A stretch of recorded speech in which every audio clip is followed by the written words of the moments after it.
ಎಲ್ರಿಗೂ ನಮಸ್ಕಾರ. Welcome to my channel. ಇವತ್ತಿನ ರೆಸಿಪಿ ಬೇಳೆ ರಸಮ್ ಮಾಡಲು ಒಂದು ಕುಕ್ಕರ್ಗೆ ಬೇಳೆ ಹಾಕಿ ಚೆನ್ನಾಗಿ ತೊಳ್ಕೊಂಡು ಅದಕ್ಕೆ ದಪ್ಪಗೆ ಹೆಚ್ಚಿದ ಈರುಳ್ಳಿ, ಟೊಮೊಟೊ ಮತ್ತು ಸಾಂಬಾರು ಪುಡಿ ಹಾಕಿ 2 ಗ್ಲಾಸ್ ನೀರು ಹಾಕಿ ಉಪ್ಪು ಹಾಕಿ ಕುಕ್ಕರ್ ಲಿಡ್ನ ಕ್ಲೋಸ್ ಮಾಡಿ ಗ್ಯಾಸ್ ಹಚ್ಚಿ ಕುಕ್ಕರ್ನ ಇಟ್ಟು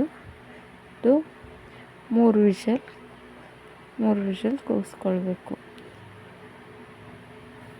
ಆಮೇಲೆ ಕುಕ್ಕರ್ ಕೂಲ್ ಆದಮೇಲೆ ಕುಕ್ಕರ್ ಲಿಡ್ನ ಓಪನ್ ಮಾಡಿ ಚೆನ್ನಾಗಿ ಸೌಟಿಂದ ಸ್ಮ್ಯಾಶ್ ಮಾಡಿಕೊಂಡು ಗ್ಯಾಸ್ ಮೇಲೆ ಒಂದು ಬಾಣಲೆನ ಇಟ್ಟು ಅದಕ್ಕೆ ಎಣ್ಣೆ, ಸಾಸಿವೆ, ಜೀರಿಗೆ, ಸ್ವಲ್ಪ ಆಮೇಲೆ ಸ್ಮ್ಯಾಶ್ ಮಾಡಿದ ಬೆಳ್ಳುಳ್ಳಿ ಹಾಕಿ ಒಗ್ಗರಣೆ ಹಾಕಿ ಕುದಿಸಿದರೆ ಸಖತ್ ಟೇಸ್ಟಿಯಾಗಿರೋಂತಹ ಬೇಳೆ ರಸಮ್ ಅಥವಾ ಬೇಳೆ ಸಾರು ರೆಡಿ.